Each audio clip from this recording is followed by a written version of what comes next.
What's going on, everyone? Today is Friday, August 16th. We got a good slate of games this week. Some sweeps, Jake, some surprising sweeps, some big-time heroics, some walk-offs, home runs. They got involved. Let's do it. Let's talk some baseball. We are talking baseball. Hello and welcome. Talking baseball. I think our 11th episode, Friday episode. If you're a new listener, thanks for stopping by. Episodes come every Monday and Friday. Recap the weekend series, recap the week series.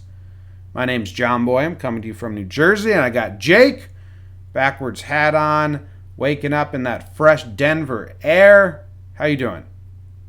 Doing well, James. How are you doing, buddy? I'm good. I'm excited. I got a pep in my step this morning because the ESPN article that our buddy Coley from ESPN wrote about us came out. And that always feels good. Not going to sit here and downplay it or lie. It's pretty exciting stuff. We're doing good things. So getting some recognition. That's cool. Friday morning is exciting. And I like the Friday. I told you this yesterday. I like the Friday shows because it gives us the buffer day. A lot of these series wrapped up on Wednesday. So we get the buffer day Thursday to kind of like soak it in a little more. Where Monday shows, they end Sunday. They all end on Sunday. And it's like, bam, let's figure out what happened. So I do like the Friday shows more. I'm happy. I'm excited. How are you? Yeah, I'm good, man. I'm good. Got the coffee flowing. You're right. It's if those of you don't know, there's an ESPN article. It's kind of based around the Yankees effing savages. And then it also gives a story of kind of John Boy Media and a little bit of what's going on around here. And yeah, Coley Harvey's our guy. He was covering the Yankees beat. He's actually jumping over to Big Ten football. You're probably going to see a lot of him this fall. I think he's going to be doing the sideline reporting for Tim Brando and someone else's calls, but like the Big Ten game. So go check out Coley Harvey. If you don't know him, he's just a good dude. And so we're walking tall today, Jim. We're coming in at a full 5'7" today, because it's not every day you wake up and you see yourself on ESPN, which was, I mean, little boy Jake's dream up until the age of 28 or so. Aha! A joke was made. You're 29. That was the joke. Should we say that every time we make a joke? Aha, a joke was made. That's the punchline? Like Dave Chappelle slaps the mic against his leg? Yo, that's so bad, but it's so good. Yeah, his new special's coming out soon. They went to the Salt Flats to film the preview. We've been there. Yeah. Should play baseball in the Salt Flats. Not a ton of baseball in the Salt Flats. Not as much as you'd like. No. Oh, dude, we should build like a baseball field in the Salt Flats. That'd be badass. That's what I was saying. You scrape yourself up pretty bad. Oh, yeah. Gnarly scrapes. Yeah. If you don't know what the Salt Flats are, Google them. Pretty bizarre. The Bonneville Salt Flats. Yeah. Utah. It was a dried up lake. Now there's a bunch of salt. Jake, this episode today, we got a lot of people sponsoring it. And we're flying all these people out to the Salt Flats. Pretty cool stuff, man. Okay, I'll let you know you let me know what position they're playing. This episode of Talking Baseball is sponsored by Jay Malone. Jay Malone. That's tough. You don't want to give away a pitcher spot so quickly. That's first Jay base. Malone. It's first base. That's a good call. You got That's me the there. first baseman's name. One. Charles K. Middleton II. That's the shortstop from Curacao. That feels like a center fielder to me. Oh, yeah. Yeah. So we both got him with speed. Yeah. All right. Ian Donaldson, second base. I mean, yeah, I was thinking second or third. We'll see how the other position comes out. Donaldson can play both. Joshua Gonzalez. That's a stud pitcher or a stud like DH. Yeah, I've got him either middle relief or right field /DH. So we'll go right field /DH for now. Caleb Summerhays. Summerhays is a pitcher, dude. Your wacky reliever, yeah. Yeah. All right. Christopher Lajeunesse. Actually, you know what? I think we're throwing him at short, Jim. Okay. Yeah. Johnny Flores. That's a corner outfielder. Flores. I mean, come on. It's corner outfielder. Zach Williams. Zach Williams. You skipped John Jammel. Oh, John Jammel. That's a DH name. I'm sorry. I was going to say catcher. It's a big bat. Okay. Yeah. Zachary Williams. Zach Williams. That's a pretty versatile. That's your utility guy. That's your Zobrist. Paul. That's the manager. It's Paul. So I've got Paul. Did you see Shane Green? When they came out, they just put Shane as his name. They didn't say the green part. So that's a new closer trend I want to start. Nice. That if you're a closer, you get to go by one name. Josh Mazzoli. That's your catcher right there. Yeah. Mazzoli behind the dish. Colin Armenda. I don't know what you are. It's a tough one for me, Colin.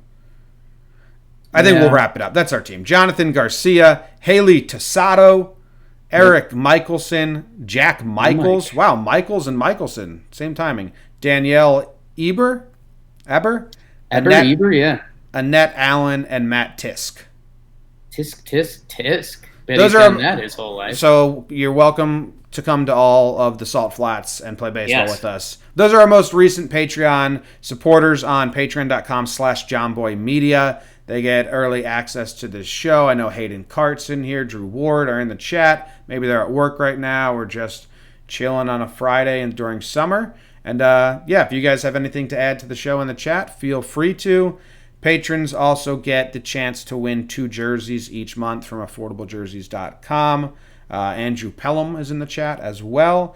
And what else are the perks, Jake? And there's gonna be more coming as we are able to do more content and get some more people on the team. I do want to live stream making a breakdown again whenever I can find time. Next week sometime. And Jim, this might sound over the top, and maybe some people won't believe it, especially where you are on Twitter nowadays and all that jazz. But get involved with us. Tweet at us. Like I know Eric Michelson, Haley Tasato, Jonathan Garcia. These are people we interact with regularly. So get involved with us. We like talking baseball. Not to be too corny, Jim. That's a joke. Yeah. And we do have a lot of stickers to send out for reviews. I'll get on that. I have stickers. We wanted to do something cool and make each sticker unique for each team, but some ideas we think of, and then we think of the logistics, and we're like, fuck, that's crazy. Yeah. But anyway, we owe stickers to a lot of people in the reviews. I'm not forgetting about you. I'm just pushing you aside for another week, maybe. Are we the number one baseball podcast? We can firmly say that? We are on Chartable, which takes everything into account. The podcast one, they updated their categories, and it hasn't been updated in 2 weeks. Right. They updated the way they do it, but on Chartable, Talkin' Baseball is number 1, Talkin' Yanks is number 2, and that is, I don't need that to stay forever, but it makes me very proud of ourselves. So that's cool. Share it with a baseball friend, because we're doing good things. All right, let's get right into the baseball. Enough of this groundskeeping. Hey, Jimmy. Yeah. Jimmy, can you give me any inkling of what happened in the National League during the first set of games this week? I can. And I want to reiterate again, I know we say this a lot, I love, a little behind the scenes, I love where we ended with how we wanted to deliver. We wanted to open the show with what happened last week, but we had no idea how to do it. Do we just read the standings? Do we read every game result? Am I just saying it all? And it seems like a very simple concept when you get to the end, but the way we do it now is, we rotate. I have the National League this week. I had the American League last week, and just kind of give a report. I love it, Jake. I love that we decided to rotate leagues. Yeah, there's a part of me. I've never known more about baseball than there's a part of me that feels a little dirty because I'm watching more baseball. That it's I peeked in on some National League games. Damn it! But I know you've got more for me. So yeah. All right. Well, the Nationals swept the. Oh, hold on. Eventually, when I get my soundboard back, I want some music for this, like do do do do do. You want me to sing the whole time you're doing this? No, just some tunes. Like a Ken Burns doc, like just some tunes. I don't think you're ready for this jelly. All right, you just talk over that. Okay. The Nationals swept the Reds. 2 close games and then a blowout, Jake. Trevor Bauer got lit up in the 5th inning of the final game. Good for the Nats, who are, vying for a spot. The Reds aren't. The D-backs and the Rockies got together in a little NL West matchup. I think of these teams as very similar in my brain. I think that's just the geography of it. The Rockies barely avoided getting swept by the Diamondbacks with a 9th inning comeback and walk-off in Game 3 by Arenado. Good for them. Better for the Diamondbacks. The Pirates and Angels met up. The Pirates and Angels matched up for the battle of the worst August in MLB, Jake. 2 teams just plummeting. They said, let's find out who's the worst, and the Angels came out the victor by losing the first 2 games of the series. Congrats, the Angels. You are still the worst team in August. The Rays and the Padres met up, and the Padres lost the series to the Rays. Cubs and the Phillies. This was crazy. This was my most shocking. The Phillies invited the Cubs to town and then swept them right away. Cubs lose all 3 games, getting outscored 32-8 in the process, and Harper hitting an absolute walk-off bomb grand slam to end it. There's some good pitching lines in this one, though, Jake. The Dodgers and Marlins, they played. Dodgers trudged down to South Beach and beat up the Marlins, winning the first 2 games 15-1 and then 8-1. Then they went to the beaches, hit the town, did all the drugs in South Beach, and gifted Game 3 to the Fish. Very nice of the Dodgers. Nice. The Mets hosted the Braves and lost the first 2 games, then lost Jeff McNeil to the IL, then won the third despite trying their best to lose that one as well. Gave up like 6 runs in the last 2 innings, but held on. The Brewers split a 2-game set with the Twins. Are these teams rivals, Jake? They're really close on the map, but I've never heard or thought of them as rivals in any way. Am I just that's just off my radar? Another 2-game interleague set. You guys know how I feel about those. Another one, the Cardinals and the Royals. They played 2. Cardinals won both of them. That's what they're supposed to do. Good job by the Cardinals. They lost 5 in a row, and then they immediately won 5 in a row, and life is all about balance, Jake. A's and Giants met up for the Battle of the Bay Part 1. The A's ditched the town, headed to the city, and split 2 games with their counterpart. That is your National League report. Standings updates. Thank you. Hell of a job. Standings update. Yesterday, or last episode, we were saying, wow, the Cubs, not only did they get first back, then they go up 3 games. They're back to dead even in the NL Central, tied with the St. Louis Cardinals. Cardinals are actually 1 game up in the loss column, and that just remains chaotic. Milwaukee is 1 game out.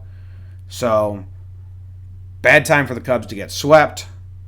And Dodgers are clearly in front. The Nationals, they won 3 games, and the Braves only won 2. So the Nationals gain a little bit of ground. They're 4 games back in the loss column. It's closer than you might think, but the Braves seem to be holding on strong. They would need like a real bad 2 series in a row or something to happen. And then wild cards getting crazy. They're all in play. They're all in play. Jim, let's I'm gonna reverse engineer this a little bit and go backwards from where you start. Battle of the Bay. Do we have anything to say there? You're a former Bay Area guy. Yep. Yeah, this is cool. It's fun. Like this one, it's fun when they're like the Mets and the Yankees split in 4-game sets, home and home. It's fun. It just doesn't work out geographically everywhere, but that's fun. The A's are, I don't know. They're 2 teams. The A's should be in the wild card. We'll get to that in the American League report. The Giants are like hanging on, but not really. They're 3.5 games out of the wild card. So that sounds good. There's 6 teams ahead of them, or 5. So like, I don't know. Yeah. Well, and we'll get there a little bit because they'll get mentioned briefly in the AL report. Cardinals, Royals, not much to say there. Another Midwest battle. Good baseball cities. Royals are hurting. I think they actually got shut out in both games, and that will get mentioned briefly in the AL report. Good for the Cards bouncing back. Twins Brewers, Jim. You mentioned this in your comma a breakdown of the NL there. These teams are kind of rivals. You're right. That upper Midwest. And Jim, if you think about it football wise, we're talking Packers Vikings. So yes, I mean we've got some animosity between these two fan bases, especially they're both having good years and fighting. And this, I wish this wasn't a 2-game set, Jim, because these 2 games were awesome. You had the Hader got touched up by Marwin, caught me a Marwin, and then the next night our guy Trent Grisham hits the rookie hits a big home run in the 8th inning to take the lead of that game. So that was really good baseball. Yeah, it was. What else? They're rivals. That's always weird to me. It's always something weird. Now, I'm sure, like, for people in this area, it's going to sound stupid. Ooh, bless me. Bless me. Big sneeze. But when I think the country's so big, right. I think everyone's got this with some way. But for some reason, the Minnesota area, I never connected their teams. Like when I was like, oh, Twins fans are Vikings fans. Yes. It's like, wow. So that same guy likes the Twins and the Vikings. And then so like when you say Vikings and Packers are rivals, I'm like, oh. Yeah. It's just a weird connected dots that happens in my brain that's like 1 + 1 = 2. And I'm like, oh shit. But I just never like thought of it. There's got to be people that are from that area probably have it with somewhere else. Like, what's another state that you're like, wow, that fan base and that fan base are the same? Ooh, tough question. What fan bases are rivals that we don't know they're rivals? Like, no, not rivals. Okay. Like, if you live in the Falcons and the Braves, those are the same fan base. Right. Okay, so this is kind of like it's almost like a color scheme / city association thing. Okay. Yeah, like if you put all the MLB, NBA, football teams and hockey teams on a map and you have to like group together. Right. Like, okay, so Florida Panther fans are also Tampa Bay Rays fans? Right. No, that would be the Tampa Bay Buccaneers. The Lightning. Yeah, whatever. This is a weird conversation, but interesting. It's an interesting avenue. No, I like it, but yeah, I think we need time to develop that more. Like, if you're an Arizona Cardinals fan, you're probably a Diamondbacks fan, but you kind of associate that because they're the Arizona team. Well, yeah, maybe that's an off-season thing. Jim, a series that we were really excited for, one of the hottest teams in baseball versus the team that I'm now swooning over, Mets versus the Braves. Some quality baseball action in this. Yeah. The Mets, they lose the first 2, right? And one of those was in pretty tragic fashion. They were up 2-1 in the 7th. Kind of a couple bleeders. Seth Lugo, our guy who was on and Fuego last week, a couple dribblers. He gives up a couple runs. So that was a tough loss for the Mets. Yeah, and I feel like, I don't know, man. Mets fans are an odd fan base because they just up and down two sides of the weight. And I feel like, you see some Mets fans, they lose 2-0, and they're like, oh, magic is over. But they're still in it. But like we said, the Braves are good. They're not this young, fun team that's excited to be where they are. They're a good team. And I think you and I both started on that way and now are firm like, no, the Braves are good. So, yeah. The Mets, they were down 5-1, and they in the 8th inning they scored 2 in game 1. So I mean that doesn't do much, but that still shows like fight. Yeah, and I mean that's what the Braves showed in the last game. Oh my God, I flipped over to that. Mets were up 10-4 in the 9th, and I was like, should I even watch? And I was like, you know what, I'll throw it on just for shits and giggles. And then they hit 3 home runs. It's 10-8. They have to pull Gagnon, and they put in Edwin Diaz with 2 outs.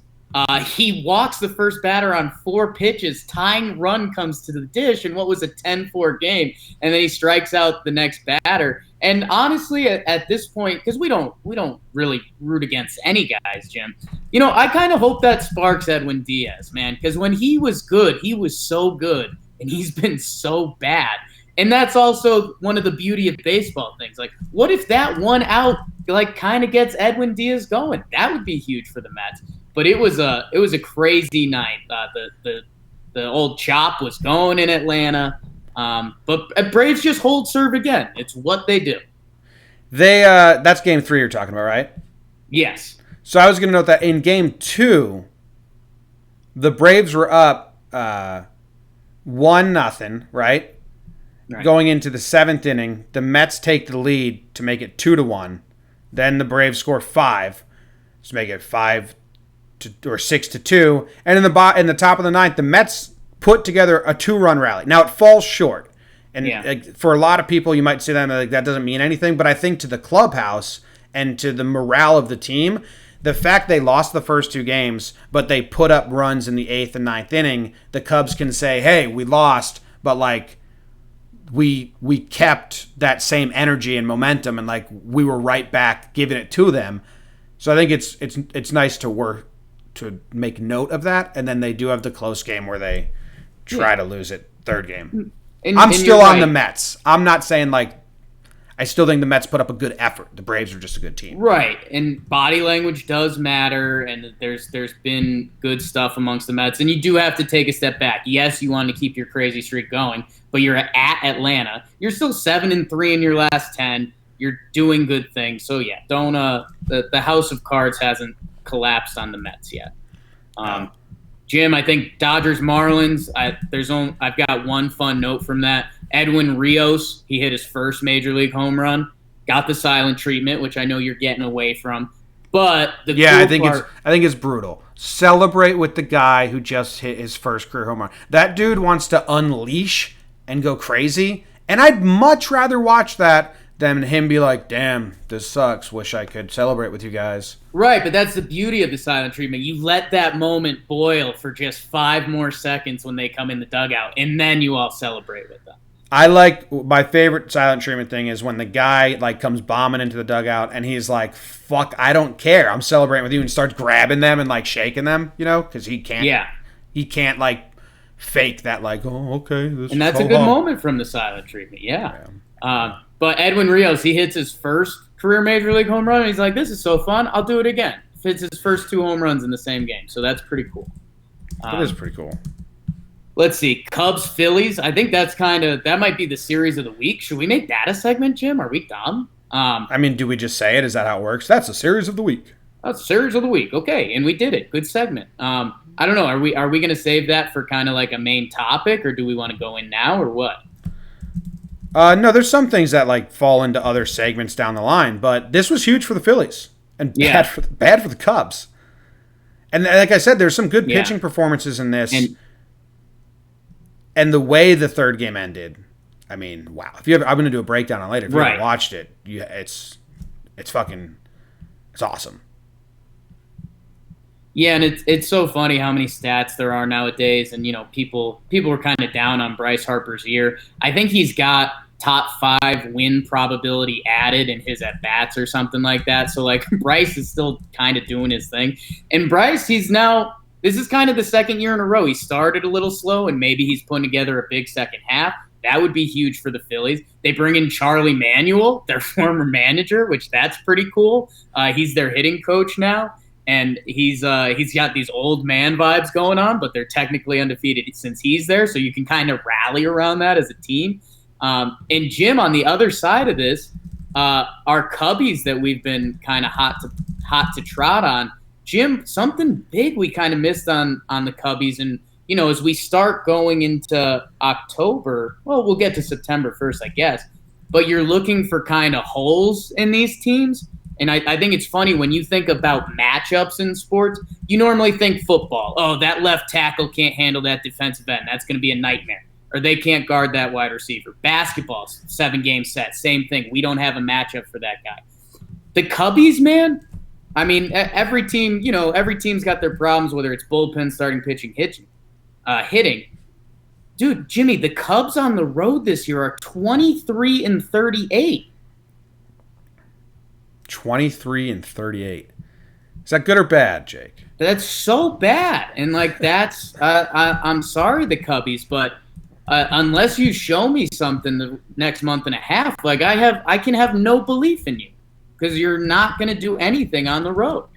Why do you think that is? I wonder. I mean, I don't know. That's like too in deep for me to like have a grip on that. But Cubs fans who watch every day, is it just? I mean, the Cubs put together a good product as a fan, like as a crowd and a fan in the environment, but the Cubs don't have a huge park factor, right?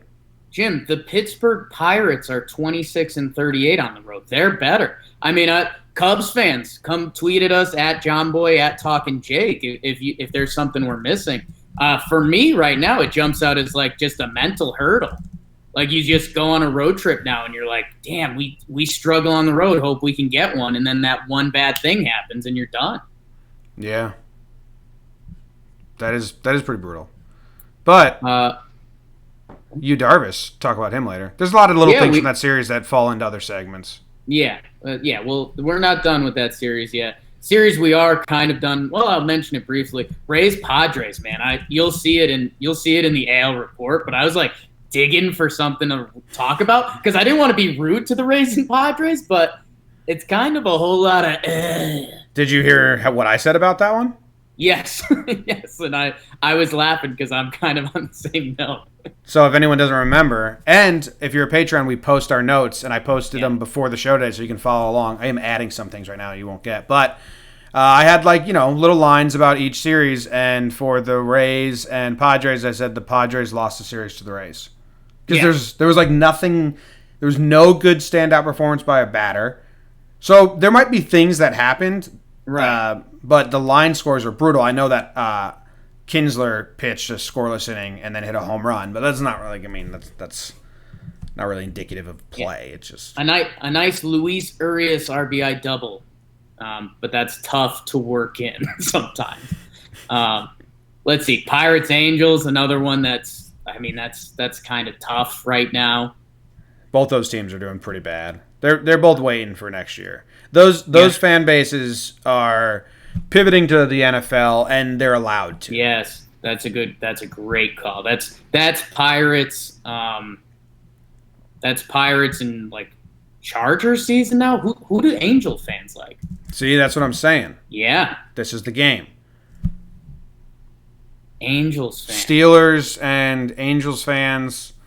You probably get a lot of Raiders from their time in LA. Do they like Goff? Are they Goff God people? The young kids might have taken on the Rams, and then you might get a lot of Raiders because the LA still has a big Raiders. Right, it's probably Dodgers, Rams. Whew. Who thought we'd circle back on that talk? D-backs, Rockies. Again, Rockies are scrapping for whatever they can. The Arenado walk-off was pretty cool. Really turned on one off Archie Bradley. We like that. That's a good pitcher versus a good hitter. I think everyone hates Archie Bradley, but I don't. And I like Dodgers, but I know Dodgers fans hate Archie Bradley. And if I was a Dodger fan, I probably would too, because he's always mouthing off and talking he's bad. Something about Archie Bradley I'm like drawn to for some reason. Yeah, a lot of beard, a lot of emotion. That's like you. I mean, you have less beard and you're emotional in different ways, but okay. Okay, we danced around it. It was close. Dancing. And yeah, only series we've missed so far, Reds and the Nats, and your Nats sweep. Jim, know how we like looking forward to a certain series? We got juiced up for the Twins Indians. I need a Braves Nationals series soon. Isn't that happening soon? I mean, it's gotta be, right? Yeah. They don't have that many games left. If I remember, I was like upset because the Twins and the Indians had a ton, and I was really excited. I think they have 2 series left against each other. Yeah. So the Braves host the Nationals for 4 games in early September, and then the Braves go to Washington. Okay, so we've got 2 series. I'll take that. If you're the Nationals, right? Your season starts on September 5th. 4 games against the Braves.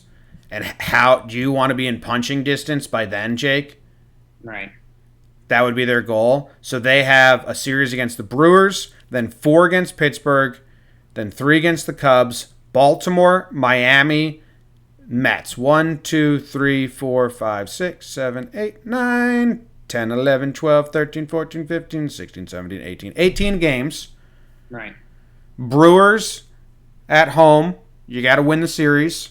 Sure. You almost have to sweep Pittsburgh, which you can't really count on, but I think you have to in this situation. Right. If you're going for the division, you got to sweep Pittsburgh. In this time of the year, yeah. So that's 2 wins, 4 wins. At Cubs, we know the Cubs are good at home. I'll allow them to just win 1 game there. So we're at 7 wins. Then Baltimore comes to town for 2. You have to win both of those. That's 9. Miami comes to town for 3. You have to win all 3 of those. So that's 12 games out of 18. And then you got 3 against the Mets, and the Mets are coming to you. You have to win 2 of those. I need the Nationals to win 16 of their next 18 games. Oh. I think I did the math at the end wrong there. Yeah. They need to take advantage. They need to go into that series in Atlanta on September 5th with 4 games or less. Jim, I think I've got one thing for you to be super excited about, and I've got one thing that you're not going to be excited about. What do you want first? Not excited about. Not excited about a really important series, the final series of the season for the Nationals, is at home versus Cleveland, which might be really important for both of those teams. And it's kind of one of those quirky interleague matchups that you're like, okay, that's a little odd. So it's at Nationals are home? Nationals are home versus Cleveland. So let's see how that will fuck Cleveland. Who's their DH right now? Yeah. Carlos Santana, who we might hear about later, has been DHing a lot for them, and Franmil Reyes actually. So that's not crippling because Carlos can play a little first base, but if Carlos and Franmil are hot and you have to sit one of them because you're ending your season, and that sucks. That sucks. Yeah. Okay, but I have good news for you, Jim. You're right. That was not exciting. Because I know you don't like that, but I have good news for you, Jim. What's the good news?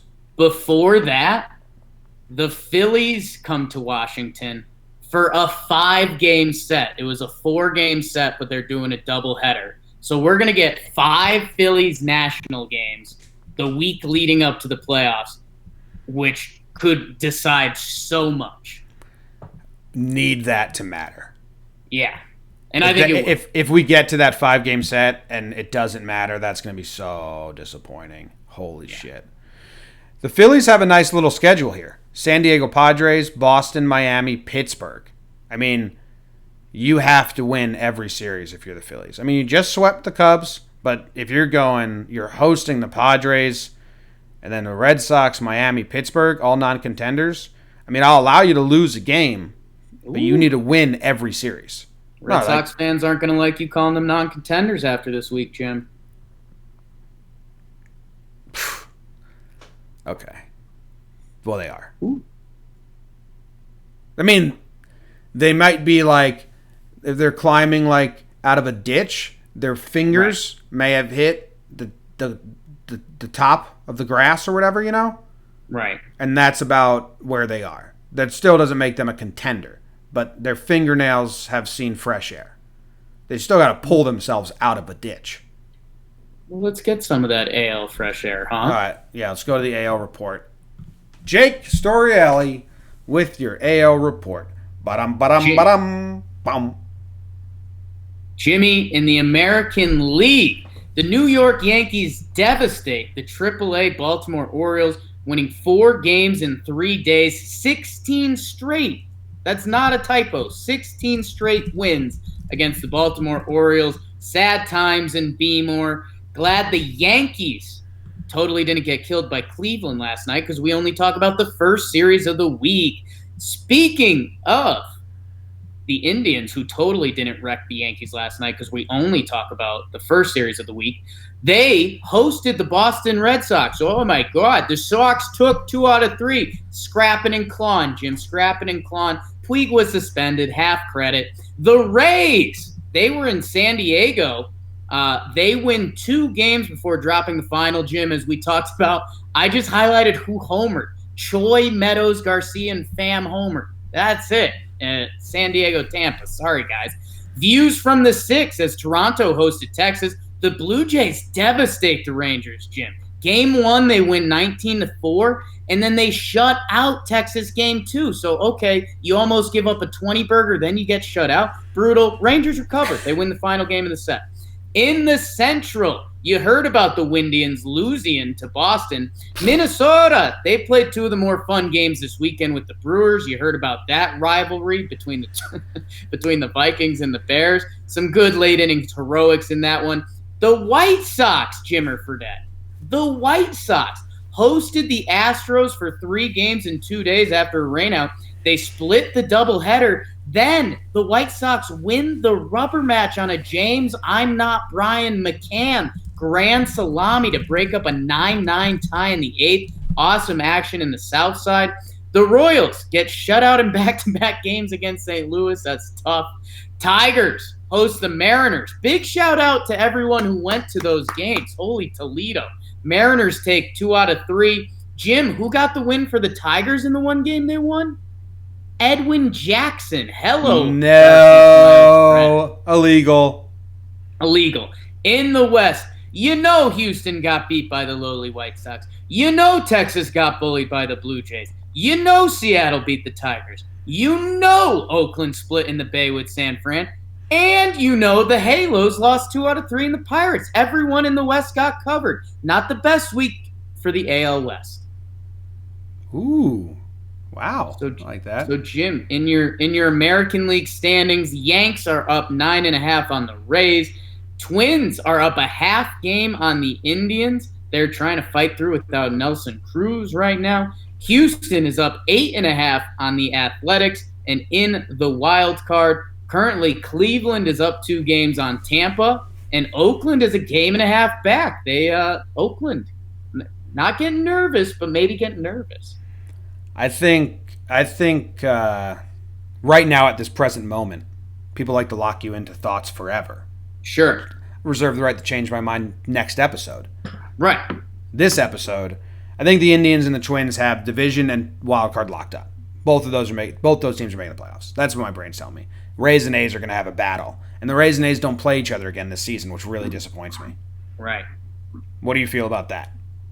Yeah, I think because I think I mentioned this last episode. I think Minnesota has the easiest schedule the rest of the way, so they're not going to go anywhere, I don't think. And the Indians are playing incredible baseball again, because they totally didn't wreck the Yankees last night. Because we're only talking about the first series this week, but the Indians are playing some of the best baseball in the league, so it's hard to picture them just hitting the off switch, especially after the trade deadline. They made their lineup so much deeper. So yeah, just it feels like the A's and the Rays are racing each other. And yeah, you wonder, I mean, can one bad series dictate things? Is it an injury, or, are both teams just going to keep pace? And the A's, I don't want to say they get screwed, but if the Rays just keep, winning most of their series and keep trucking on, you wonder if that game and a half is just tough to make up. I want them all to be in there. Let everybody in. Not true. As an AL East fan, a Yankee fan, I don't want the Rays to make the wild card. And that's just petty spite. Like, the Rays are a good team. I don't think they don't deserve it. It's just more fun to say you're the only team from your division that got into the postseason. That's a more fun thing to claim. You can't get mad at me for that. Yeah, I guess the other side of the shoe on that, is that a saying? Would be that if the Rays make the playoffs, the Yankees can say their division was that much better, Oh, that's a nice spin. Yeah. 2 spins. Great. We got 2 good things to say whether they make it or not. Spin cycle. Yeah. You know what my brain jumped to first here, Jake? Where'd your brain jump, Jim? That the Blue Jays won. Is that what you said? Yeah, so the Blue Jays, Jim, and I thought you were actually going to like this because, dude, they won the first game 19-4, which I know 19 doesn't overly impress you because you start getting to pitchers that don't deserve to be in the game. But Once, Jim, yes, yeah. when you win that first game 19-4 and you come and you shut them out the next day, that's about as tough as it gets. I'm interested to see how much this Blue Jays team can play spoiler. They're so young, and they're the hungriest team that's out of a race, I think. Ooh, I might like that moniker. Hungriest team out of the race. Out of all the teams that are playing for nothing right now, the Blue Jays are the hungriest. Right. They're looking at their future where other teams are looking at their season kind of end. Yes. So I'm looking at the Blue Jays schedule. They host the Mariners. That's whatever. They go to L.A. I mean, that'd be cool if they can give them a series, the Blue Jays. And I think they might be able to. The Dodgers are so good, so I'm not trying to insult Dodgers fans. I'm just saying the Blue Jays are out to spoil seasons, and they can't spoil the Dodger season. But I'm just interested to see Vladdy, Bichette, Cavan. They're baseball players, and now they get to go to Los Angeles and play against the Dodgers in like kind of a big stage for them. That's going to be exciting.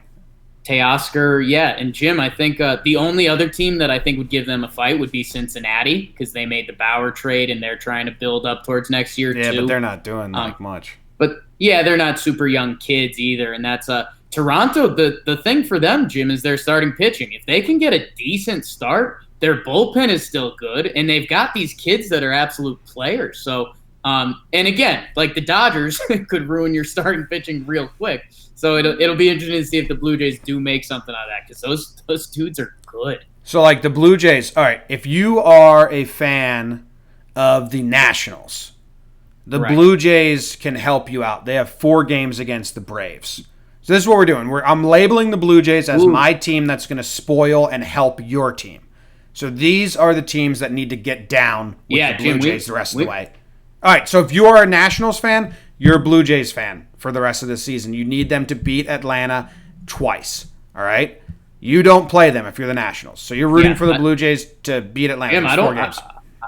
I don't want to slam the brakes on you. I think this is an incredible segment. We might have to save for another episode. Well, let's write it out right now, and then we can. It's cool. Like what I think if we sink our teeth into this, we can really like make some fan bases line up, and I think that's a lot of fun. Okay, all right. If you're an A's fan, you're a Blue Jays fan. They have 7 games left against the Tampa Bay Rays. Now that's a real one. That's awesome. If you are an A's fan, you are a huge Toronto Blue Jays fan the rest of the season. A's and Jays. Yeah, that's big. One of our graphic designer listeners write out Jays in the Blue Jays letters, but make the A's the athletic symbol. Yeah. So if you're a Yankees fan, the Blue Jays play 3 games against Houston. So you want them to win that. But also, if you're a Yankees fan, you really got to cover your own butts because the Yankees play 6 more games. So really, Houston fans, you are Blue Jays fans. You're right. For that best record in baseball. We can find another team to do this and who needs to align for like next week. But yeah, that's something cool that I stumbled into. A's fans are I like that. Huge Blue Jays fans. A's and Jays, unite. Someone tweeted us, John Boy Talkin Jake, and we need one A's fan and a Blue Jays fan on the internet to become friends. That's your goal for this weekend. But I did also want to make a note, and someone in the chat, Jim Montgomery, pointed out, because we have been kind of like saying this Rays-Padres games was boring.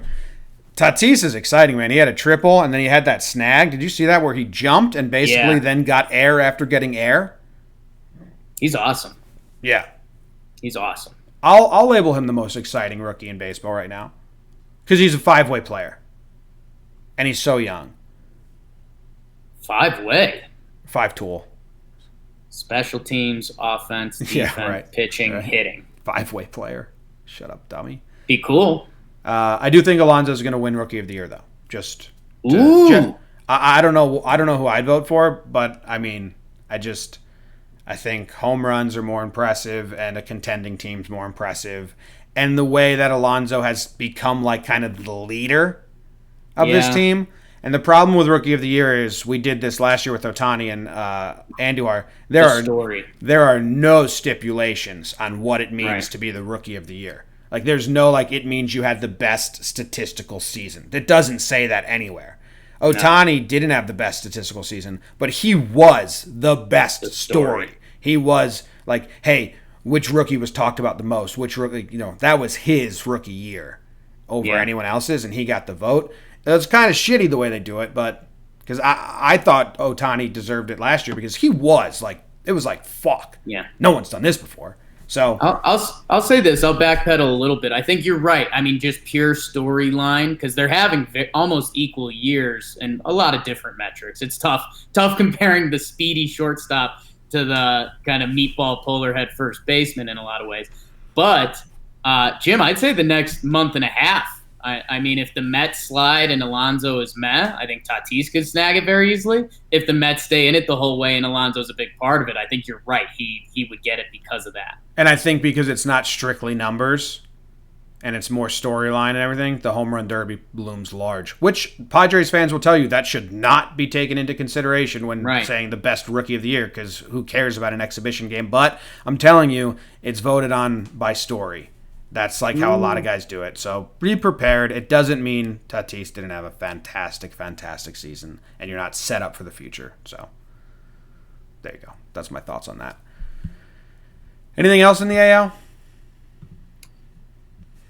Jim, I think the only thing we haven't really touched upon that needs to the Yankees dominate the Orioles. That was unfair. Jim, the White Sox, they take down Houston, man, and I know you and I on Talkin Yanks have been pretty big on that the Yankees are now racing Houston for the best record. That's a tough one for Houston. And a huge grand slam tied at 9s in the 8th inning. James McCann was having a really nice year. But that's the only thing that really jumps off the page. Yeah.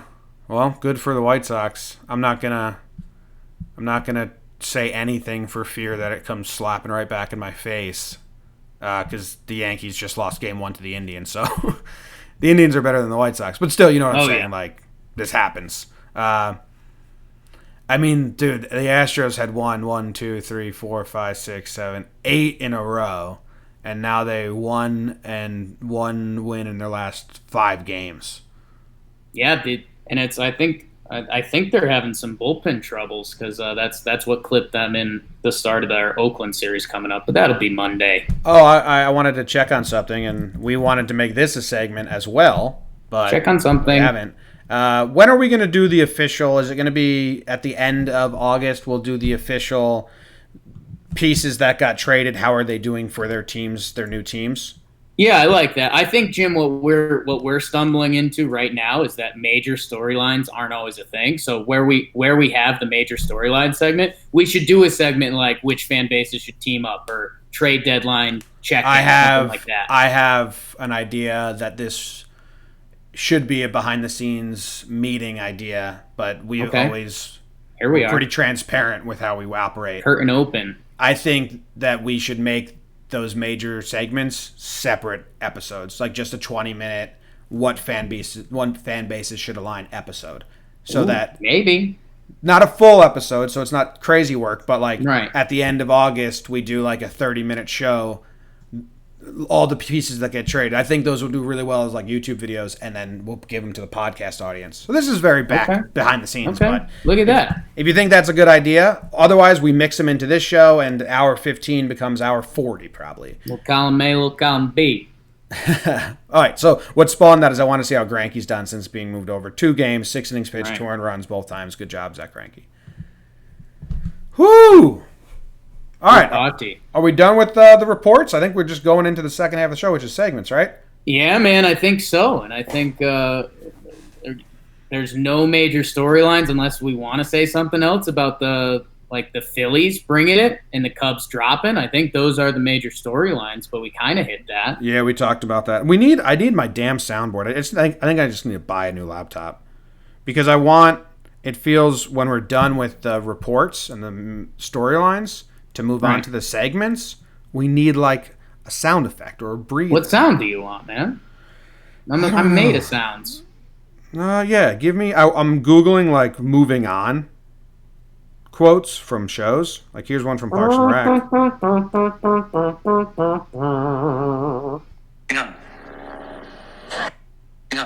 Wow, what a terrible soundbite. Whoa. Terrible. Okay.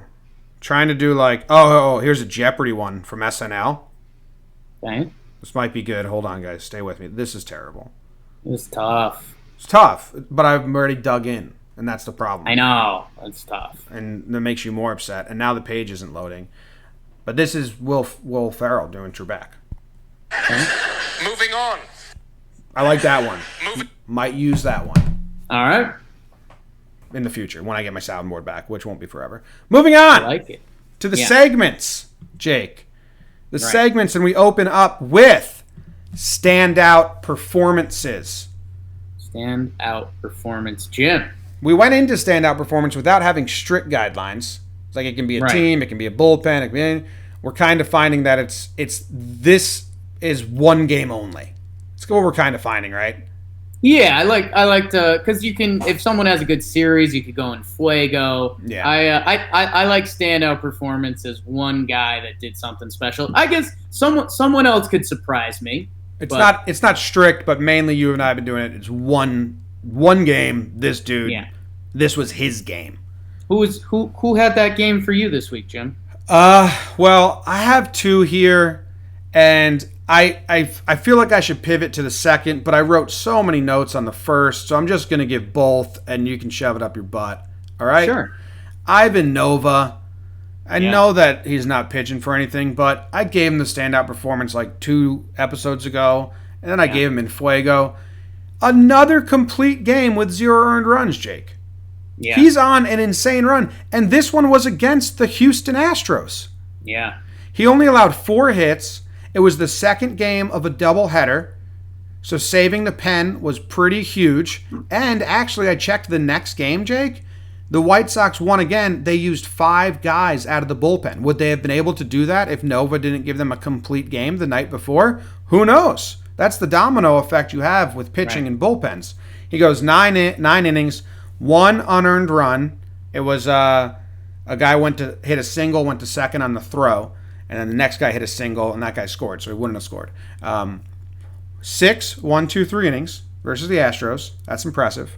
In his last 5 starts, Ivan Nova is 5-0 with a 0.49 ERA and a 159 batting average against. In 37 innings, he's allowed 2 earned runs. It's like a really impressive stretch. Ivan No Fun, very, very much being Ivan Fun. Very fun. And Jim, he's probably got 7 starts left this season. And as you just mentioned, his past 5 have been incredible. 37 innings pitched, a .49 ERA.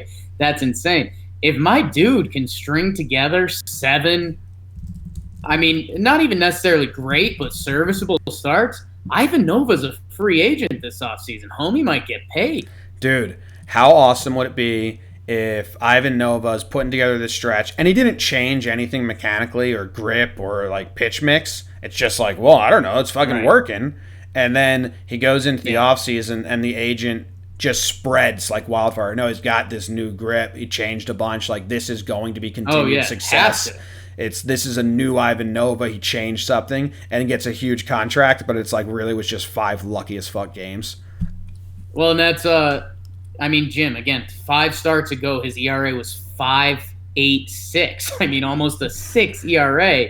And now we're here today. It's down to 4.51, which isn't great. Jim, I'd say the only thing, and I haven't watched all these games, and he has been really good, is BABIP is 168 right now, which, normally that number's a lot higher. But hey, ride it out through the rest of the season, Ivan, because you can get paid, man. Yeah, and the likeliness is that he is like more healthy now, or he did change something because he's stringing together a lot of good results versus good clubs too.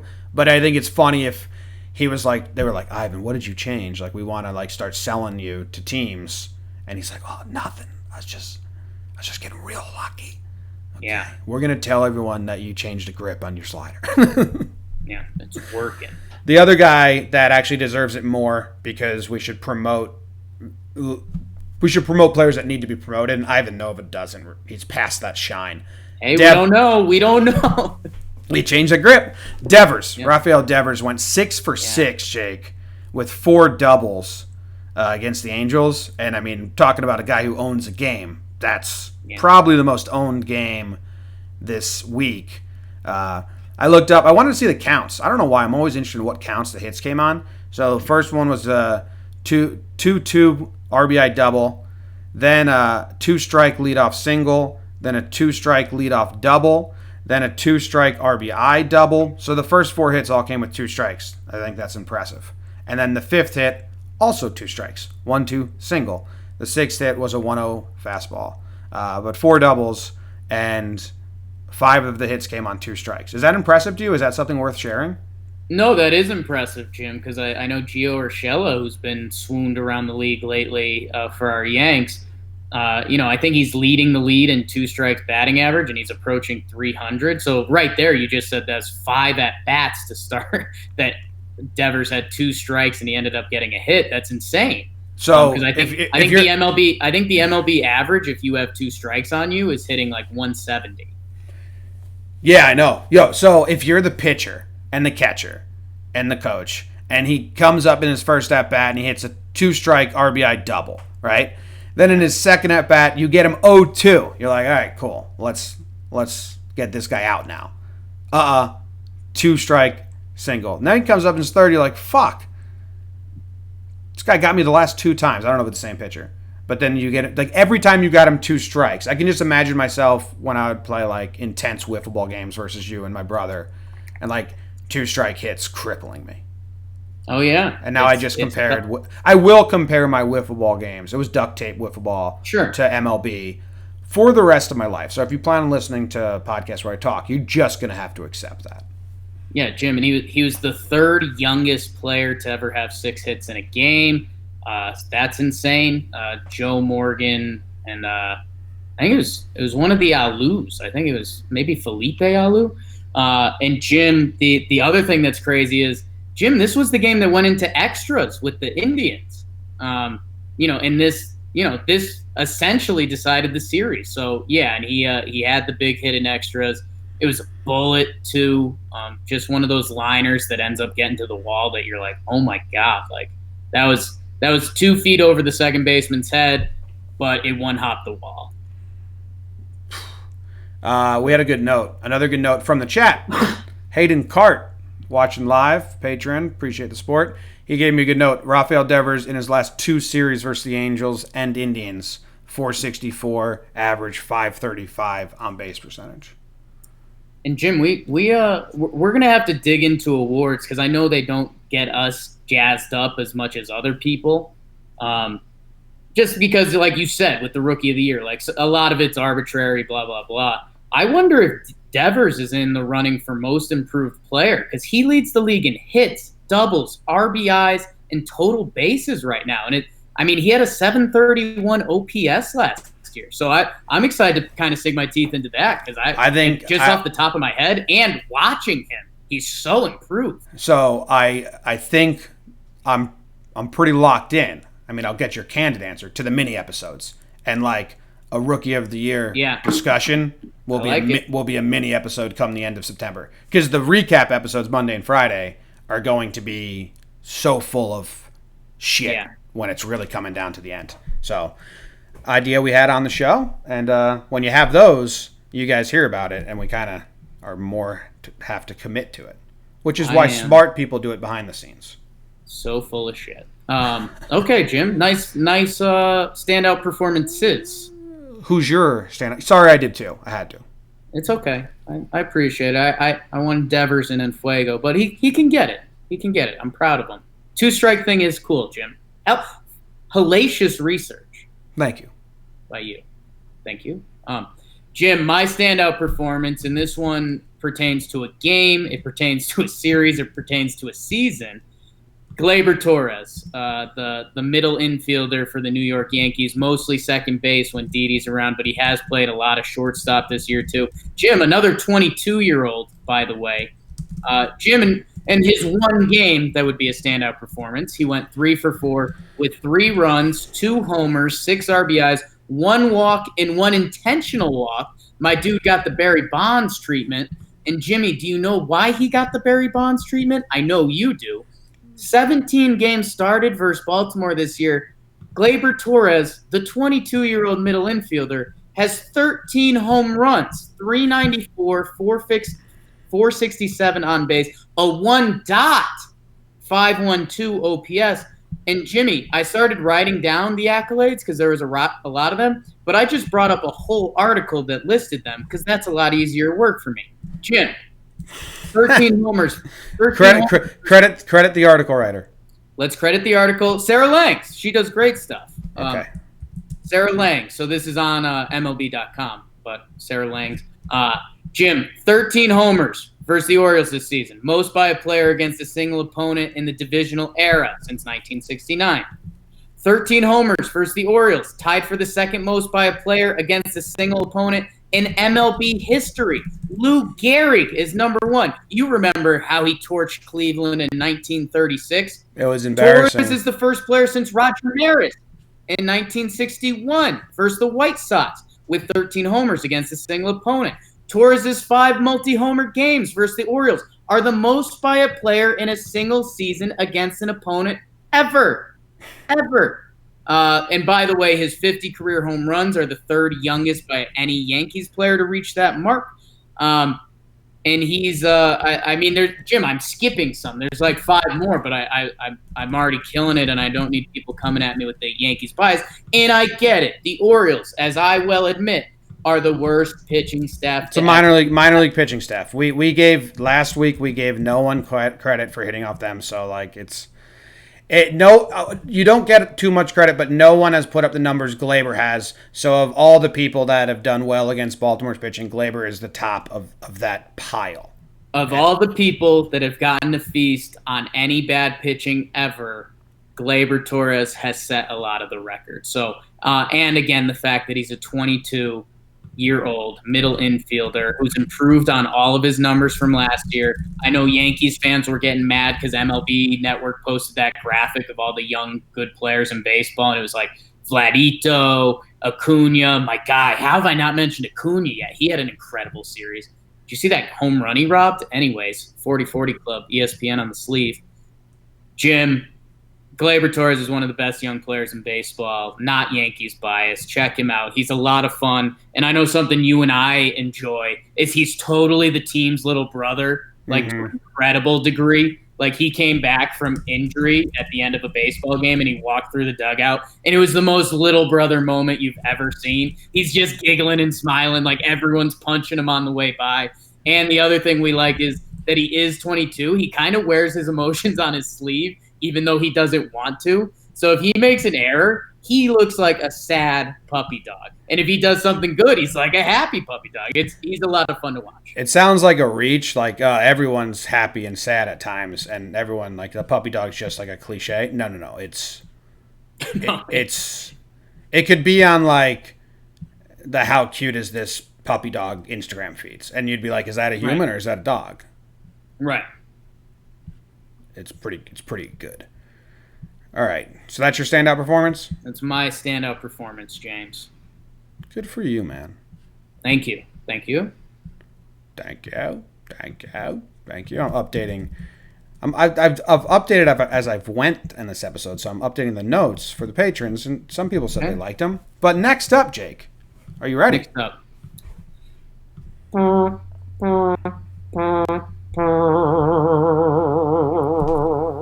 Slump Watch. All right, we got a Slump Watch here. Dude, did you see the breakdown of Seattle Mariners? The ump, he was like the most mic'd up ump you've ever heard yelling at the Seattle bench coach. I did not. You love his accent. Sounds like Porky the Pig. Okay. What's that? It's the ump. It's a real ump. It's like a human being in 2019. What's that? It's a crazy accent. I really liked it. All right, the Red Sox have been on Slump Watch. They won a series versus the Indians. They took 2 out of 3 after being walked off in game 1. So they won it the hard way. Good job, Red Sox. You are off. Against a really good team, too. Good job. Yeah, so you're off Slump Watch. Okay, Jake, this one's so interesting to me. Adam Duvall has been on Slump Watch, and we said he needed one more day. We said he was off Slump Watch today. Right. It was either he goes off Slump Watch because he did good, or he goes, you're just not that good, watch. And his line in the 2 games he played is so confusing. 1 for 3 with a walk and a hit by pitch. Yeah. So 3 for 5 is the on base percentage, but Jim, 1 for 3. Easy for me. This is a positive he gets off Slump Watch because, Jim, there's a lot of different ways you can get off Slump Watch. Taking one for the team is definitely one of them. So that hit by pitch is huge for me. I've got him off in a positive. I hope he leaned into it. I hope he gave the old Roger Dorn try. I didn't see it. I hope he leaned into it. Really like that. Good job, Adam. Just reaches out, catches the ball, throws it back, takes his base. You don't get a clap, but you get off on a high note. You don't get you get like the Don Draper nod, like. Yeah. Okay. Good job. Good for you, kid. John Lester did not play. DNP. So, I think he stays. Yeah. Miguel Sano. And I put Sano on here last week because he had a bad series. But I said he will be off soon. Like, I'm not worried about him. It's just like we're watching. And he had 2 games against the Brewers. He went 2 for 8 with a home run and 2 walks, 400 on base percentage. Sano is off. And it's like a golf club. Yeah, that's a big series. They asked him to hit home runs, and he got one of those. So yes, home runs and walks are good. Daniel Murphy was on Slump Watch last week. And in his 3 games this week, he went 2 for 11 with 0 walks. In his last 9 games, he's still at 0.94, 1.21 batting average, 0.94 slugging. He's on. He stays. Yeah, you stay, Murph. Sorry, dog. Josh Donaldson, Jake. Yeah. Another one that we didn't think would be lasting, but had a bad series. No. 2 games. What are we calling our big frozen fish again? Oh, someone messaged us, sent us an email. I know where I can find it pretty quickly. Something with a whopper. Oh yeah, so whopper is like a big. I'll talk through Donaldson a little bit, Jim. You find that there's 2 games. He went 4 for 6 with 2 walks, so 667 batting average. That's pretty good. A 1.417 OPS. Jim, and I think we might have whatever the new term is. Do we have it? So Wes Newton emailed us, and he says he thinks when we get a big fish on Slump Watch, we caught a big I think I can beat we caught a big frozen fish, which was the leader in the clubhouse. Which also, I'm glad you can. Easily beatable. A good player is a big fish, equals a whopper. A bad performance equal taking a big dump, a.k.a. a plopper. So when a big name hits a Slump Watch, it should be known as the Whopper Plopper. Now, Wes from Frederick, Maryland, thank you for the email. We love the engagement. You beat the Whopper Plopper beats we caught a big frozen fish. Absolutely. But I'm still searching for something to beat Whopper Plopper. I'm not satisfied. Shame to Flame, not looking for any alternatives. Yeah, Shame to Flame nails it, and Josh Donaldson is going on Shame to Flame with his performance. But yeah, I think a Whopper Plopper is good. Might stand. And a couple other people reached out. Someone tweeted about me. It's like there's a fish that lives in cold water. It's like a macaca or something. I don't know. Sorry if that offended anyone, but yeah, I don't know. We're gonna leave the door open on that. Well, Donaldson was a Whopper Plopper, but in his 2 games, he goes 4 for 6 with 2 walks. So that's 6 for 8 on base percentage. It's only 2 games, so I don't think it's Shame to Flame. Because, I don't think 4 for 6 in 2 games gets you on in Fuego, especially with the backlog, the 3 games before he was over. Yeah. So it's not Shame to Flame, but Donaldson, good job. Good job. You get claps. You get claps. And then you put Dallas Keuchel on here, Jake. Yeah, he got rocked. His previous start against Miami, Jim, 3.28 earned runs. And if you combine that with his previous starts, which weren't too flashy, the numbers look bad. But he goes 6-inning shutout against the Mets. Again, a big series, 7 strikeouts. And Jimmy, I don't like digging up old tweets, but so many people were like, oh, especially Yankee fans, just because they want to feel better about themselves. Wow, we're so biased. A bunch of Yankee fans were tuning out. Wow, Dallas Keuchel. How about a 4.83 ERA? Dallas Keuchel in 11 starts has one bad one. The rest are good. Dallas Keuchel has been good for the Braves, and he shoved against the Mets, man. Yeah, really good outing. Yeah. We So he's clapping off. for we clapping for I'm him? clapping. Okay. Yeah. Good job, Dallas. All right. Now who's replacing Wow, these? that folks? means we only have 2 leftovers. All right, Yeah. we need to add some more people to Slump Watch. Looks like we got 6 coming in. I think that's a good number. I think we like being in that like 7 to 10 range. Yeah. All right. So my first ad, Jake. I don't know. I think Twins fans would want us to say this is a whopper plopper, Yeah. but the rest of the league, they're not having that No, reaction. he's not. No. He's not a whopper flopper, huh? Max Kepler. Yeah. Oh for this is weird. 0 hits in his last 14 plate appearances. Now he does have 4 walks, so he's 0 for his last 10. He only has 6 hits in his last 10 games. It's not terrible. But he's a big part of this team, which Twins fans will tell you. He's been good, right? Yeah, he's having a really nice season. He can play a couple outfield positions. I think they can move him up and down the lineup if they want to. He has been a big part of their success this year. And I think we can put him on Slump Watch. It's just a watch. He can easily get off. Just a watch. Easily get off. Yeah. I mean, 866 OPS on the season, and pretty good. But it's just some big series coming up. Twins are starting to bite their nails a little bit, and you don't want that. So he's on. Shin-Soo Choo. Ooh, 0 for 11 this week. Hasn't had a hit in 5 calendar days, and his month of August is rather bad, Jake. He has a 3-hit game in August. Right. That saves all of his averages. So you're like, oh, the average isn't that bad in August. But in 10 games, he's went hitless in 7 of them. Yeah. And he has only got 5 hits, and 3 came in 1 game. So, and Jim, we've got we mentioned them briefly. Definitely something to watch for. The wheels falling off. The Rangers dropped below 500. They're 60 and 61. So they're a couple bad series from the wheels fully coming off the wagon. I mean, do they care? This season. I think a little bit, Jim. I think this season they can still, if they end up above 500, they're like, wow, this is a lot better year than we had. Like Houston and Oakland were really good, and we still did this. Lance Lynn, Mike Minor coming back next year. So I think that's what they're going for. So, yeah. All right. So then I have Aaron Judge on here. Whopper plopper, babe. That's a big whopper plopper. Yeah, You're so biased. You're so biased. He had a bad series versus Baltimore, and he had not been hitting the 2 series beforehand, but he had been taking walks. So it never looked as bad as it was. But he just hit rock bottom. I believe the strikeouts are looking way too easy for Judge. He's coming off a huge oblique injury, grade 3, which usually requires surgery. Carlos Beltran, who's an advisor for the Yankees, said he would never be the same the rest of the season. Judge says it's not the oblique. He's just in a slump. It's just baseball. But since July 1st, 37 games, he has a .238 batting average, which is bad. The on base is 366. So that's what we're saying. Like, good.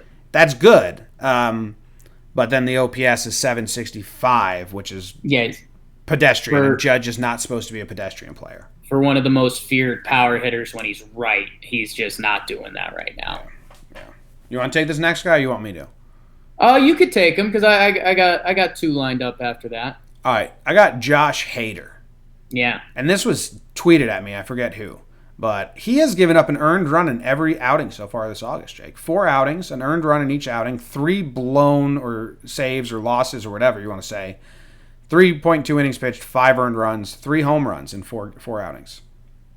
Bad. And man, I think we're going to talk about it in Fuego a little bit, and just how crazy and beautiful the game of baseball is, because everything they're saying out of Milwaukee is that Hader's his stuff is still there. It's just not happening the same way it was when he's dominant. Mm-hmm. And Jim, I mean, think about all these players. Aaron Judge, in baseball, it can change so quickly. If Aaron Judge struggles, but the 2 weeks leading up to the playoffs, he's hot.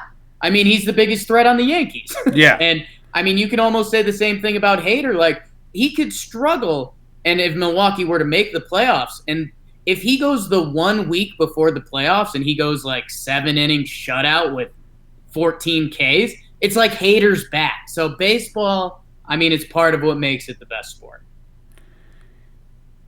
Hader, I think when he's bad, like you're saying, like it's just a home run. It's kind of weird. Yeah. Yeah, and there's a couple guys that got that going on this year that they I mean, Edwin Diaz. he had his streak where it's like it was just a home run. Like it wasn't let's slap a couple doubles. It was just like, no, it's a home run. Yeah. All right, Speaking of home runs, Jim. Who do you got? Oh no. Well, Jim, there'd be people that want him as a whopper plopper. He's a rookie whopper plopper. Jordan Alvarez, he's 1 for 15.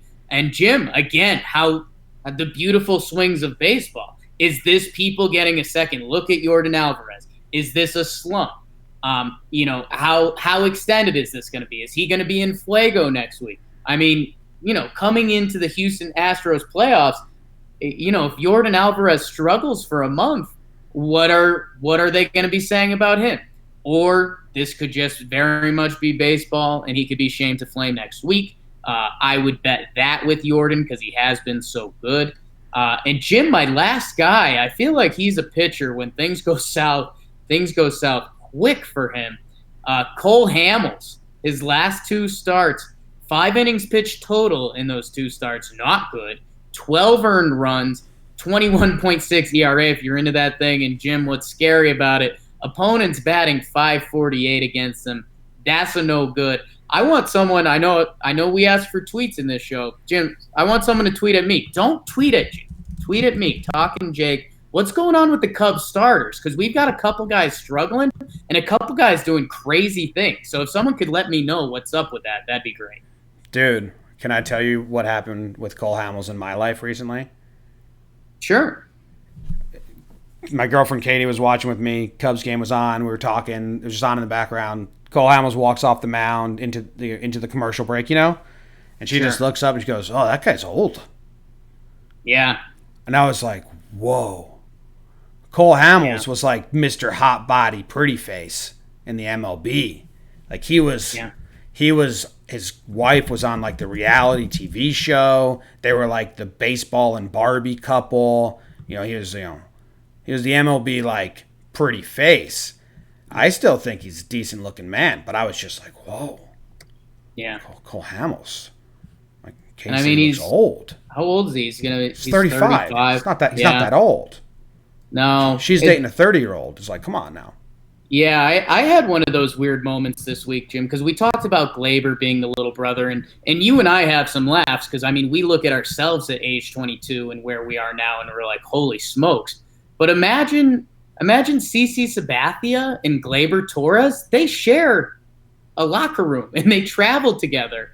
I mean, Glaber's closer to one of CC's kids' ages. Yeah. And it's just so wild, that dynamic. Like, I don't know. You don't think about that too much with baseball. But, I mean, especially I was digging through some of the old baseball references and seeing, like, old Jorge Posada was on a team with Romine, and now Romine's on a team with Glaber Torres and Gary Sanchez. You love playing the connection game like that. It's the connection game is wild. It is so funny. Like, picture those dynamics. You are in such different places in your life from age 22 to even 35 with Cole Hamels. Whoa, I know those are your last 2 slump watches. We have a user submitted in the chat. And it's worthy, Jake. So, okay. Steve Peralta's in the chat. Patreon live chat. I told you, you'd be part of the show if you're in here. Yeah. Because it's impossible to see everything. And Patreon. This is a whopper, dopper. Manny Machado, in his last 9 games, has 3 hits, 0.86 batting average. Huh. Wow, that's slump watch worthy. Yeah, nice. And that's what we're saying, people. Patreon/JohnBoy Media, right? Patreon.com/JohnBoyMedia. He Yeah. is, wow, 3 Man. for his last 39. .86 batting average, .179 on base percentage. Ooh, .114 slugging, 294 OPS. Now, I mean, this is Slump Watch. It's only 9 games. Manny Machado, he'll be out of it soon. But Nice. Late. good call. Late Thank you, flopper. Steve. Good call. I think we got to keep it moving and shaking at Dirt Nasties and Fuego, Jim. It means on fire, baby. Who you got? Speed read some for me. I'll speed read some, Jim, and this goes back to my Cubs starting pitchers. Darvish, our guy. Jim, I'm gonna lock in on one stat because I know you and I are both impressed by this. His last 4 starts, 36 strikeouts, 0 walks. That's nutty. I want to throw you on there, and man, I mean, he's kind of had a giant fall from grace, man. He was respected as like one of the toughest pitchers in the league. He goes to the Dodgers in that World Series, gets knocked around, gets the big contract with the Cubs, and then he gets hurt and he pitches poorly. When he's right, I mean, Darvish can end 7 innings for you real quick. So I wanted to put him on there. It looks like he's figuring things out, even though the Cubbies blew the game. And this guy's not on there, but Jim, just wrapping up my Cubs starters thing, Jose Quintana had a 14 strikeout game. So Darvish and Quintana are going nuts right now, while the old lefties, Hamels and Lester, are struggling. Maybe that's Did you see who Quintana went against? Did you say that in there? What do you mean? Did you see who he was facing? Well, wasn't it against the Phillies. Yeah. It's Vargas. Who he pitched against. Yes. Him and Vargas had a little pitcher's duel. Our guy Vargas. Yeah, there's some southpaw and southpaw action. Jimmy, I wanted to get a couple Metropolitans in there. A couple Mets you wouldn't expect either. How about Juan Lagares and Ahmed Rosario? Lagares goes 8 for 13. Rosario goes 9 for 16. Not a lot of pop, but hey, if those guys can bring it for the Mets, that's huge. I mean, those guys are kind of in there for their defense, to be completely honest. I'll keep cruising. Carlos Santana. Jim, he's been hot. I'll be honest, you're spoiling a little bit. We're going to talk about him later. And Matty Chapman, he's getting hot at the right time. The guy I want to talk about before passing it to you, Jim, Jose Ramirez, and I did put the F word in there, because he just did some stuff against the Yankees. But Jim, and this goes back into my baseball being the best. Jose Ramirez, from the start of the season to June 16th, 69 games, nice. 203, 298 on base, a 599 OPS, Jim. That's not pedestrian. That's not bad. That's like awful. And this is Jose Ramirez. Jim, since then, 49 games. He's hitting 302 with a 344 on base, a 964 OPS, 13 home runs. So less games. He's already got basically 10 more homers. And Jim, I think this is the best part of it. What did he change? Nothing. When he was slumping, he was just like, I'm not changing anything. Like, this is what works for me. Something's just not happening right now. And now all of a sudden he's in fuego. He can't be stopped. And that is baseball. What you don't know is that his wife changed all his boxer briefs to whitey tighties. Oh, he's going whitey tighties on him, huh? Yeah. He didn't even know. He gets dressed in the dark and doesn't have good feeling in his upper thighs. Yeah. He's like, okay, cool. So, yeah, watch out for that. Yeah. Kyle Seager, you said him? You got him. Kyle Seager, crazy head. 3 home run day. 1 home run was a pop fly that landed in the White Sox glove and went over the wall. Yeah, the White Sox helped him out on that. But hey. Yeah. I did want to put in Aristides Aquino because he's not in fuego, so this isn't in fuego. But Reds fans are going to say, like, you need to keep talking about him because he did it 2 more home runs. 9 home runs in 13 games started. Very, very impressive. But he went 3 for 13, so that's not in fuego. But he did hit 2 more home runs, so that's impressive. So it's like, I'm mentioning him for you guys because he deserves to be mentioned. We talked about him last week, but he's not in fuego. 3 for 13. Yeah. I think the 9 homers in 13 games, I think that was some sort of record. And Jim, I think, little icing on the cake, my favorite segment in a segment, who'd the Orioles get hot? You heard about Gleyber Torres. I mentioned Gio Urshela briefly, and essentially the whole Yankees organization. Yeah. And some last additions from the chat. Brantley, 500 average, 538 OPS, 1.538 OPS. I said OPS twice in his last 6 games. So thanks, Hayden Card, for that. And Lourdes Gurriel Jr. is 10 for his last 20, says Jim Montgomery. Didn't fact check those, but we can't mention everyone. There's a lot of guys hot. But I was saving Brantley because he got 2 home runs in that Homer Festival in Oakland, Houston last night. But that's going to be talked about on Monday. All right, next up, this one's a quick one today. Who got mad, Jim? Who got mad? Who got big mad? Ned Yost. You know him from Verizon commercials. Coach Yost! Is it Verizon? Yes. Ned Yost has a Verizon commercial, and half the world doesn't Coach know Yost! That he's a baseball manager. Taking out my son. He's getting beat like he stole something, mister. Shut up. Anyway, Ned Yost got mad about an interference call. He was wrong, and the umpires kind of just laughed at him and like, that's always been the rule. He was like, You guys are always changing the rule. The rule is that, and I know this rule because they always tell you, if you're like, so if the guy's running down the line and he's in the grass, right, you need to hit him in the back with the ball. Then they can call interference, because it does not matter if he interferes with the throw. What matters is if he interferes with the catch. So the catcher tried to throw it way to the left of the runner, and the first baseman could have caught it. It like just missed his glove. It's a weird rule they have. He didn't mess up the catch, but if you throw it at him and it hits him, and then you're like, hey, we would have caught it if it wasn't there, then it's interference. So Ned Yost had that wrong. He got ejected. And Tim Laker, Mariners hitting coach, got ejected by the ump that sounded like Porky the Pig. So no, there might have been some other like quick mad. Stroman yelled on the mound. He was mad about strike calls, but nothing else really. See ya, Tim Laker. See ya. Big Tim Laker podcast these days. The ump said, the ump was like, who are you? You don't get to yell at me. I've been working here 40 years.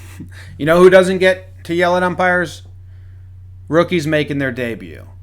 And that's what you call an expert transition to call-up watch. Transition segue. Call-up watch. Watch. Joshua Rojas. Drafted by the Astros in the 26th round. Part of the Greinke trade. He immediately gets called up for the Diamondbacks. He got a single in his third at-bat, and he went 4 for 9 on the series in all 3 games. So not bad. Good job, Joshua Rojas. Good job. Joshua Luke Rojas for your. And Jimmy's a local boy. Born in Glendale, Arizona. Now he's playing for the D-backs. That's fun. Oh, his family had to love that trade. Oh, yeah. That's awesome. Huge. Brady Lale and Adonis Rosa made their debuts for the Yankees. Couple big ones. They were playing the Orioles, and they're like, we can throw anybody. Who cares? Adonis Rosa, 2 innings pitched, 1 run at the end of the game. Brady Lale's been bouncing around the Yankees organization forever. 18th round pick in 2012, guys. He's been in AAA for like 4 seasons and never got the call, which is very bizarre. Not a good outing per the box score, Jake, but some memorable moments for him. He came in to a jam and induced a double play right away, then pitched a clean inning after that. If that was the end of his day, we'd say, what a debut.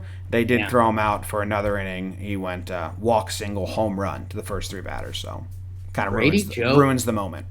Brady Joe Lale, that's fun. Yeah. In that same series, the Orioles debuted Chandler Shepard, whose numbers in the minors were god-awful, like a 7.44 ERA and a losing record. But the Orioles have bad pitching, so he got called up, and he didn't do that bad in the MLB. Yeah. Who do you got? Adonis Rosa, he got thrown for the Yankees, too, another relief pitcher that they basically just called up to use against the Orioles because they could. He had a nice inning there, and then he gave up a solo shot. We've got 3 relief pitchers making their debut. Yankees, Orioles. Strap in for call-up watch, people. Jim, this is the fun one, and this is the winner, I think. Dom Nunez. home run in his 4th at-bat on a 2-0 pitch.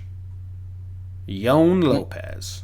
24 years old out of Elk Grove, California, my man. Ooh. Good for him. Oh, this dude, Randy Arozarena, he made his debut, and I didn't even write for what team. I think it was the Cardinals. It was for St. Louis, but I'm trying to see, was it the next series? I don't want to sneak him in too soon. Or no, he made his debut against Kansas City. He counts. All right, so what's fun about this one, Randy Arozarena, he went 0 for 2 in his first 2 at-bats, Jake. And then in his 3rd at-bat, the Cardinals had put together 5 singles in a row. And up steps Randy Arozarena, who hasn't had an MLB hit yet. And he's like, fuck, I don't want to ruin the single streak. This is a lot of pressure. And he gets a single. The Cardinals put together 6 singles in a row. Good for him. Good for him. Got to score at least 3 runs. That's math. Math. All right. That's it. Those are your rookies. No major players got called up. Yeah, no big timers got the call. Jim, maybe we should be seeing a couple big timers. I mean, at least come September, so that's exciting. Yep. Awards.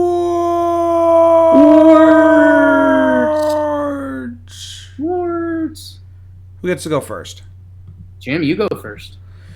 My award is don't vote for Pedro. Don't vote for Pedro. Do not vote for him. Two pitchers did not record an out. There's actually 3, but I'm omitting the other one. 2 pitchers did not record an out this week, Jake, in their outing. They had an outing in which they did not record an out. Pedro Strop and Pedro Baez. Connection? Tough time to be a Pedro. Don't be a relief pitcher named Pedro. No one's voting for you. 2 earned runs and 3 earned runs, respectively, before getting an out. Got the ball taken away from them before getting an out. Tough time to be Pedro in the bullpen. I like Pedro Baez, man. He's a little meatball that just hucks it up there. He'll every October you see him twirling it for those Dodgers. What's he listed at? Because it's going to be a lie. He's listed at 6 foot 232, which means he's 5'10", 250. Good to know. So what's your award you're giving out this episode? Jim, there's a little teaser earlier, and it's a team that Jakey's buying stock in a team each episode. The Axeman Award, Jim. And there's one man that could play the axe like nobody's business, and that's Carlos Santana. And Jim, he is going nuts lately. We mentioned him briefly in Fuego. Jim, 8 for 15, 4 home runs in his last 4 games. He had the big home run against Boston. He totally didn't wreck the Yankees last night. I won't talk about that. Jimmy, this offseason, he was basically a cash dump. He had a pretty bad year for the Phillies after he signed over there. And so he ends up getting moved around a little bit. I think he ended up – did he go to the Mariners briefly? I don't think he played, but he got flipped to Cleveland. It was that crazy 3-way trade going on. So he got sent with J.P. Crawford to the Mariners for Nicasio, Pazos, and Segura. And then he was in the 3-team trade that involved Yandy Diaz, Jake Bowers, Edwin Encarnacion. Those are a bunch of guys you might see come October. But Jimmy, he's basically a salary dump. Jim, he's having the best year of his career in his age 33 season. His best batting average in his career was 268. This year he's hitting 290. His best on-base percentage in his career, which he's always been a good on-base guy, was 377. This year it's 413. His best OPS coming into the season was 865. He's at 966. He's 100 points higher in the OPS. I mean, my guy is killing it right now. If Mike Trout didn't exist, he'd probably be in that kind of hodgepodge mix for AL MVP candidates. I guess it's the runner-up to the AL MVP candidate this season. But Jim, he was an all-star, and he's got more walks than strikeouts, Jimmy. 89 walks, 78 strikeouts. We don't see a lot of the guys like that in Major League Baseball anymore. And Jim, my favorite part of the Indians when they're right is how switchy they are, man. Carlos Santana, switch hitter. Lindor, switch hitter. Jose Ramirez, switch hitter. I mean, those are the three most feared guys in their lineup, and you're not going to bring in anyone out of the bullpen that they're going to be uncomfortable with. You're just not. And I just think that is such a leg up when they're playing good baseball. So I'm a big shout out to Carlos Santana. Damn, that switch hitter thing's nuts because I believe on an episode of Talkin' Yanks we talked about how switch hitters numbers are at our all-time low right now. I think it's the first time in a while there's less than 100 switch hitters in the league or something like that. But all right, good award. The Axeman, because of Carlos Santana, the guitarist, and guitars are called axe. Played by Carlos Santana. 4 stolen bases on the year, no caught stealings for Carlos. So, oh, hell yeah. Think they're all trailing runner stuff? Hashtag 100, probably. I'm guessing he snuck one by himself. Okay. Pitcher wasn't looking. Yeah. All right. Next up, ding, ding. Ring, going up. Elevator talk to round out the show. If you're a new listener, thank you. This is a longer episode, longer podcast. I guess we didn't plan on that, but I think, we'll see how it goes. we got a little lost in talking about how excited we are for other segments that might even just become separate podcast episodes. So I think the people will be fine with it. Okay. Well, elevator talk, random team. We spin a wheel. It's a team that we haven't talked about this episode a lot, and we're going to give you some fodder for when you're stuck in an elevator with someone who has this hat on and you want to impress them. So here we go. Where the wheel is spinning. It is spinning. Astros, we did them recently. We did them. Miami Marlins? Fuck. Do it. Let's just do it. Come on. All right. That's what elevator talk is about. You get in the elevator, you walk in there, it's Friday, 4:30, you're leaving work, someone's got their Miami Marlins hat on, and you want to show them that you're a baseball fan. Jim, what are you starting out with? Derek Jeter is the face of the ownership, even though he's not the majority owner, and he don't like him. They're still in the middle of a huge rebuild where they're trying to be bad. I think they haven't had any month over 500. Yeah. But their first month was so bad. They only had 6 wins. The next 2 weren't that bad. So I don't know, man. They're this is a team that when we do our episode of who should be Marlins fans for the rest of the way, they can try to play spoiler. I don't think they're a threat to play spoiler. They're calling up rookies left and right, which I think is fun. Diaz. Yeah. Yeah. And they have your pitcher that I don't want to butcher his name. What's his name? Yamamoto. He got roughed up recently. He's coming back to earth a little bit, but I'm still strong team Yami. This is one of the teams I really don't know anything about. They got Garrett Cooper Loop. They got Neil Walker. He's on the IR. Two guys you're gonna love. I mean, Garrett Cooper and Caleb Smith, a couple ex-Yanks. Yeah. Oh, and Curtis Granderson and Starlin Castro. Yeah. There's a lot of ex-Yankees over there. Let's see. Who's having a good year? Brian Anderson is having a good season for them, Jake. 119 games, 806 OPS, with 20 home runs. And that's really the only one that you'd look at and say, this guy's having a good full year. Yeah, Brian Anderson, one of the better players in baseball that you probably don't know. Not to be rude, he's got a generic name and he plays in Miami, so that's tough. He finished 4th in the Rookie of the Year voting last year. This year he's got an 806 OPS. He's playing mostly third base. It looked like he jumped in right field for a little bit, but he's played 48 games in right field, so I don't want to sell him short there. So a little third base right field combo. You don't see a ton of that. The dude's just a solid ball player, and he's 26 years old. They've got something in him. You know who else they should know? Who should they know? John Birdie. Fun name because it sounds like Birdie. So John Birdie, he was playing in April and May and doing pretty well. Okay, he wasn't doing that good, but he wasn't doing terrible. He got hurt, I believe, and he came back on July 31st, right? So basically he was their deadline acquisition off the injured list. Since July 31st, John Birdie is hitting .346 with a .424 on base percentage and a .924 OPS. No home runs. 6 doubles. But 14 games since July 31st, John Birdie's hitting well. So that's what you say. Hey, Birdie's getting hot. 29-year-olds. Yeah, and then again, we're kind of digging. Caleb Smith has had a really good year. Talk about something. Caleb Smith developed a third pitch. We have to assume that when he was on the Yankees, he didn't have one.